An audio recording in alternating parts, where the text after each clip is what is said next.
She never imagined her life would twist into something so strange and suffocating. Alina was an ordinary girl with quiet dreams. Raised in a small apartment with her mother, who stitched clothes to keep the household running. Her father had died when she was 12, leaving behind debts that seemed to grow like shadows no matter how hard her mother worked. Alina dreamed of finishing her studies and finding a decent job. But those dreams were stolen the day her uncle showed up with papers and a cold proposal. Her uncle, who had taken charge of the family's affairs after her father's death, had arranged a contract marriage between her and Alexander Reed, the CEO of a global empire. Alexander was ruthless in the business world, a man whose name alone made others tremble, and Alina's uncle saw this marriage as a golden ticket to wealth.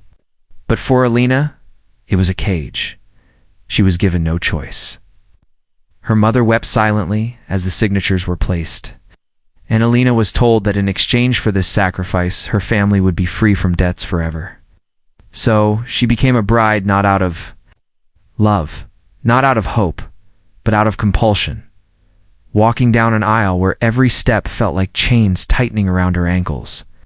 Alexander stood at the altar in a perfectly tailored black suit, his tall frame exuding power. Eyes were sharp and cold, scanning her as though she were nothing more than a transaction.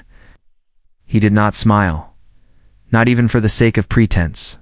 Their vows were recited with hollow words, and as she slipped the ring onto her finger, she felt as though her life was no longer her own. The ceremony ended quickly, and there was no celebration, no warmth, just a business deal sealed in the guise of matrimony. That night, when she entered the massive penthouse that was now her home, she felt like a stranger lost in a palace. The marble floors echoed with her hesitant footsteps. The chandeliers glistened above her like mocking stars, and the silence of the vast living space only deepened her loneliness. Alexander barely acknowledged her presence. He poured himself a glass of wine and retreated into his study, leaving her alone in a world far removed from the one she knew. She sat on the edge of the bed in their enormous bedroom, clutching the fabric of her simple dress, and wondered how she had become a prisoner in silk sheets. The following days were no different. Alexander treated her with a cold formality, never cruel, but never kind. He was polite when others were watching, but the moment they were alone, his eyes carried a distance that hurt more than words. She was given instructions about appearances, dinners, and social events. She was told what to wear, how to smile, and how to behave, as though she were an ornament to his powerful image. The world believed she was lucky, the wife of one of the richest men alive. But behind closed doors, she was nothing more than a contract. Alina tried to hide her pain behind quiet strength. She reminded herself that her mother's tears had stopped, that their debts were gone, and that perhaps her sacrifice was worth something. But at night, when she lay awake in the enormous bed, she felt a hollowness so deep it threatened to consume her. Alexander worked late most nights, his phone glued to his ear, his voice commanding empires, while she stared at the ceiling. Sometimes she would hear him pacing in his study, his tone sharp and decisive, as though even the world bent to his will. Yet when his footsteps passed her door, he never stopped. He never looked at her as anything more than an obligation. Still, something about him fascinated her. Beneath his coldness, there was a loneliness she could almost touch. She noticed it in the way he sometimes stood by the window, staring at the city lights as though searching for something. She noticed it in the silence of his meals, the way he always kept people at a distance, never laughing, never softening. He was surrounded by power, yet lived like a man imprisoned by his own walls. Alina's heart, despite its pain, could not help but wonder what he was hiding. Her chance to glimpse his hidden world came one rainy evening. She had prepared a simple dinner, hoping at least to share a quiet meal together. When he arrived home, drenched from the storm, he looked more exhausted than usual. His tie was loosened, his hair damp, his jaw set with tension. She offered him food, and to her surprise, he did not refuse. They sat across from each other at the long dining table, the sound of rain against the windows filling the silence. For the first time, his gaze softened as he watched her carefully set down his plate. There was a flicker of something in his eyes, something she could not name. But before she could hold on to it, he cleared his throat and asked about her family. His voice was not cold, not sharp, but curious, almost hesitant. She answered quietly, speaking about her mother, her father, and her childhood. To her surprise, he listened. Truly listened. For a brief moment, she forgot they were bound by paper and obligation, but just as quickly, the wall returned. He finished his meal, thanked her politely, and disappeared into his study. Yet that night, she caught herself smiling faintly at the memory of his attention. Days turned into weeks, and though Alexander never showed open affection, small moments began to surface. She noticed how he paused when she laughed softly at something she read, noticed how his eyes lingered on her when she walked into the room in a simple dress, not extravagant gowns, but clothes that reflected who she was. He never said anything, but his silence was different now, carried a weight she could feel, as though he were fighting something inside himself. Alina tried not to think about it. She reminded herself that this was temporary, that she was only a contract wife. But her heart betrayed her, beating faster whenever he came near, aching whenever he walked away. One evening at a charity gala, she stood beside him in a borrowed gown, smiling as cameras flashed. Reporters swarmed them, praising their picture-perfect appearance. And for the first time, Alexander reached for her hand. His grip was firm, protective, and she felt the warmth of his skin against hers. To the world, it was just a gesture for the cameras. To her, it was the first spark of something real. That night, she lay awake, her mind restless with questions. Why did he hold her hand so tightly? Why did his eyes soften for just a moment when he introduced her as his wife? Was she imagining it all? Or was there something changing inside the man who had once treated her as nothing but a contract? She wanted answers, but she also feared them. Because if she hoped too much, if she let herself believe he could love her, the pain of disappointment would be unbearable. Still, deep inside, she could no longer deny the truth. Alexander Reed was no longer just a name, no longer just a man she had been forced to marry. He was becoming the mystery her heart longed to solve, the storm she could not resist, and the walls around him were beginning to crack.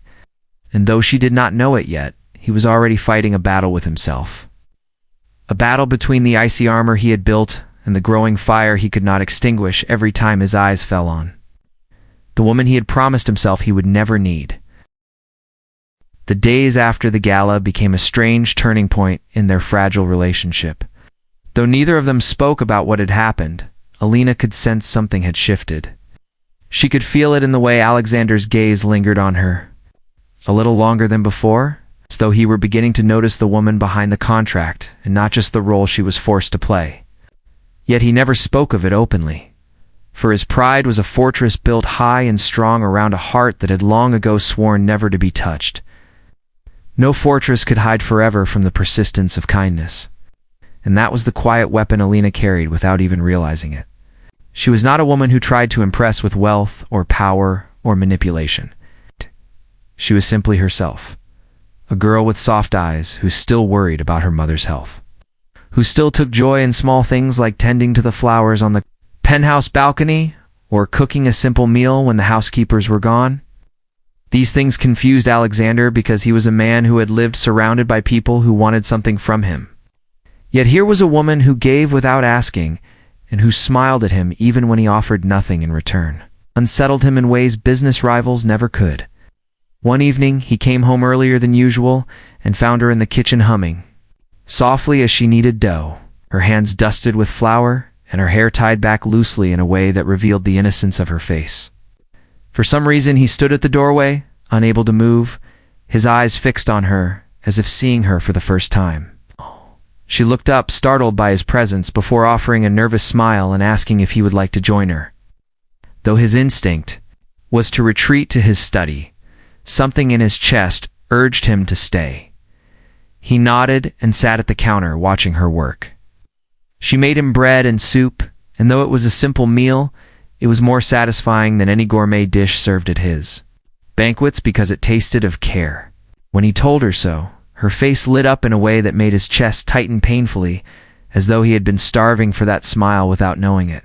They ate together quietly, and afterward, instead of disappearing, he asked her about her favorite books. She spoke with such passion about stories and characters that he found himself listening intently, his lips curving into something he had almost forgotten how to form, a genuine smile. She noticed it, her heart racing because she had never seen him smile at her before. It became the first of many small evenings where their silence began to fill with words and their distance began to shrink slowly and carefully. Like a fragile thread weaving two worlds together, but the outside world was not kind. It was filled with eyes that watched and mouths that whispered. The society women sneered at Alina, seeing her as an unworthy bride who had trapped the most powerful CEO through pity and convenience. At one charity lunch, she overheard a group of them mocking her background, calling her nothing more than a decoration in his life. Though she tried to ignore their words, her hands trembled as she held her glass. Alexander arrived midway through, and his sharp eyes caught the scene, his wife sitting in silence as venomous words dripped around her. Something primal stirred within him. He walked straight to her, placed a hand firmly on her shoulder, and introduced her to everyone as the woman who had brought peace into his home. His voice was steady and commanding, and though his words were simple, they carried a weight that silenced the room. Alina's heart burned with a mixture of shock and gratitude, for he had never defended her so openly before. But that evening when they returned home, she thanked him quietly, but he only looked at her for a long moment, his eyes unreadable, before muttering that he would not allow anyone to disrespect what belonged to him. The words stung yet comforted her at the same time, because though he still spoke with the coldness of a man protecting possession, there was something different in his tone, something that hinted he cared more than he admitted. She could not sleep that night because her mind replayed his protective stance, his hands steady on her shoulder, his voice defending her as though she truly mattered. She wondered if perhaps, deep inside the armor of the CEO, there was a man capable of love. Alexander, on the other hand, sat awake in his study, a glass of untouched whiskey before him, his thoughts restless. He had built his empire on control, on never allowing emotions to dictate his choices. Yet with Alina, everything was different. He found himself remembering her smile at dinner, her nervous laugh when she tripped over words, her gentle patience even when he had been cold. He hated that it made him weak, or at least he told himself it was weakness. Yet he could not deny that every time she walked into a room the air shifted, and he felt alive in a way he had not in years. One stormy night the power went out in the penthouse. Alina sat curled up on the couch, a candle flickering nearby. When Alexander entered, she looked up startled but offered him a seat beside her. For reasons he could not explain, he joined her. They sat together listening to the thunder, and for the first time in his life, Alexander spoke of his past. He told her about the betrayal of people he once trusted, about how love for him had always come with conditions and manipulation, about how he had decided long ago that emotions were liabilities, and he had buried them under work and power. Alina listened, her eyes soft and full of understanding, and when he fell silent she whispered that not everyone was like the ones who hurt him. She said that sometimes love was not a weapon, but a gift. Her words pierced through him, sharper than any blade because they carried no demand, no hidden agenda, only truth and kindness. His hand moved unconsciously, brushing against hers. And though neither of them spoke, the silence between them was filled with a warmth that words could never capture. From that night onward, the cracks in his walls grew deeper, began to notice her in ways he had denied before. The way her laughter brightened a dull morning. The way her presence softened the cold emptiness of his home. The way she looked at him not as a CEO, not as a source of power, but as a man. Though he tried to resist it, he knew he was losing the battle, because every glance and every moment was pulling him closer to a truth he was afraid to face. He was falling for her. Alina felt it too, though she dared not admit it for fear of disappointment. She saw the way his eyes softened when he spoke to her, the way his steps slowed when she entered the room as if he wished to linger near her, and the way he no longer ignored her at night, but sometimes asked if she wanted tea or a walk on the balcony. Their bond grew like a secret flame hidden from the world, fragile but undeniable. Yet just as hope began to bloom, fate tested them. Alexander's ex-fiancée, a woman from high society who had once been considered the perfect match, returned. To the city, her name was Victoria, elegant and ruthless, with eyes that carried hunger for status and power. She arrived at his office unannounced and spread whispers in society circles that Alina was unworthy and that Alexander would eventually return to a woman of his own class. Alina heard of it through murmurs, and though she tried to stay strong, the insecurities gnawed at her heart. She was reminded again that she was just a contract wife and perhaps nothing more.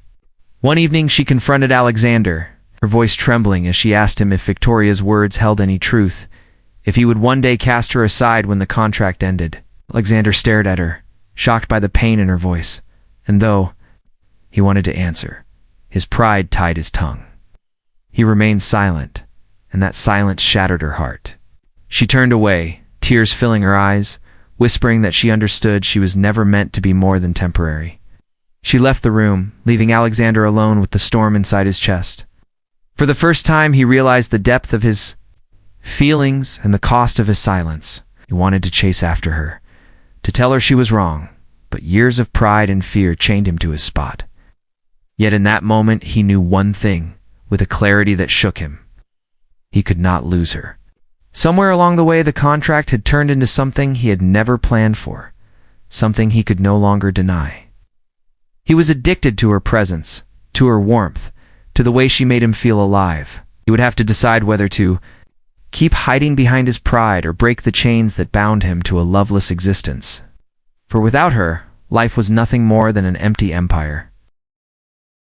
The days that followed were heavy with silence and distance, because after that confrontation, Alina began to withdraw into herself, and Alexander found his home colder than it had ever been, wooed about the penthouse quietly, avoiding his gaze, speaking only when necessary, and even then her words were clipped and formal.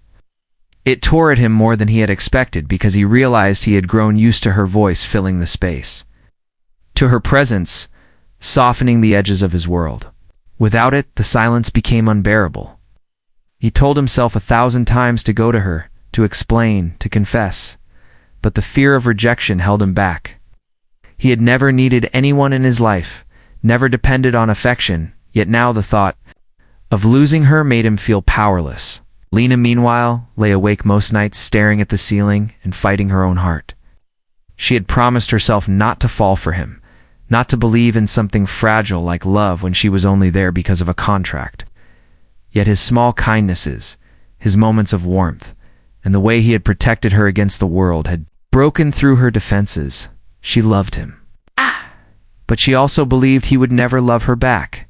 She convinced herself she had to endure until the contract ended. Then she could leave with dignity before her heart shattered completely. One morning she packed a small bag and told herself she needed to visit her mother for a few days. She could not stand being in that house with him, pretending everything was fine, when every look at his face only deepened her pain. Alexander watched her leave, his chest tightening as though someone was pulling the ground out from beneath him. That evening he came home to the empty penthouse, and for the first time in years he felt loneliness in its purest form. Through the silent halls, touched the chair where she used to sit, looked at the balcony where she tended the flowers, and realized how much life she had brought into his world. Without her, it was nothing more than marble, glass, and emptiness. The truth hit him with crushing force. He loved her, did not want her as a contract, did not want her as a possession, wanted her because she was the only person who had ever looked at him as a man and not as a CEO, the only person who gave without asking for anything in return. The next day he went to her mother's apartment. Alina opened the door, surprised and unprepared. He stood there in his suit, but his usual armor of pride was gone. His eyes were raw, his voice unsteady as he asked to come in. Her mother watched, quietly from the kitchen, as Alexander turned to Alina with a seriousness she had never seen before. He told her that he was a fool, that he had let fear silence him when all he wanted was to hold on to her. He told her that he had never planned to care, never planned to love. But somewhere along the way, she had broken through every wall he had built. He confessed that when she left, the penthouse felt like a tomb and that he could no longer live. Without her, Alina's eyes filled with tears as she listened. She wanted to believe him, but doubt still clung to her heart. She asked him if this was just about the contract, about obligation. Alexander took her hand, pressed it against his chest, and told her that the contract meant nothing now, that even if every paper burned, he would still want her by his side. His voice broke as he admitted that she was not a decoration, not a duty, but the only woman who had ever truly mattered to him. For a long moment, Alina stood frozen, tears sliding down her cheeks. Then slowly, she let herself believe.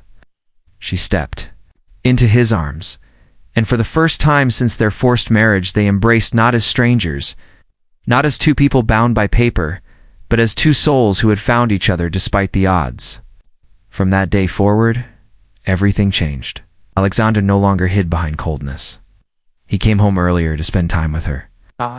He joined her in the kitchen, teased her when flour dusted her nose, and laughed more than anyone believed he was capable of. He took her on walks through the city at night, not as the powerful CEO flaunting his wealth, but as a man holding the hand of the woman he loved. The society that once mocked her now watched in astonishment as Alexander read the untouchable CEO openly adored his wife. He defended her with pride, not out of possession, but out of love. Alina too bloomed like a flower, finally touched by sunlight. She no longer felt like a prisoner. She felt like a partner, like a woman who had found her place in the heart of the man she once feared. Victoria tried again to stir trouble, but Alexander dismissed her coldly, making it clear that his life and his loyalty belonged to Alina. The whispers of society faded, replaced by reluctant admiration for the girl who had captured the heart of the most powerful man. Yet for Alina, the greatest victory was not the approval of the world, but the quiet moments she now shared with Alexander. Nights by the fireplace where he held her close and told her about his day. Mornings where she woke up to find him watching her with tenderness in his eyes. Days where laughter echoed in the home that was once so empty. The contract that had begun their story gathered dust in a drawer, forgotten, meaningless. Oh, their marriage had turned real. Their love had taken root. 1 year later, on the anniversary of their wedding, Alexander surprised her with a small ceremony away from the cameras and the business world. Only her mother and a few close friends were present. There were no reporters, no flashing lights, no business deals. Just a man and a woman promising themselves freely this time. Alina walked down the aisle again, but this time her steps were light, her smile radiant. And when Alexander took her hand, he whispered that she had given him back his soul. She whispered that he had given her a love she never thought possible. They exchanged vows, not written by lawyers but born from their hearts. As they kissed, surrounded by the warmth of those who loved them, Alina knew she was no longer just a contract wife. She was the woman who had healed a broken man, who had turned emptiness into a home, who had shown that even the coldest CEO could be transformed by love. Alexander knew it too. He held her close, his heart free at last, knowing he would never let her go.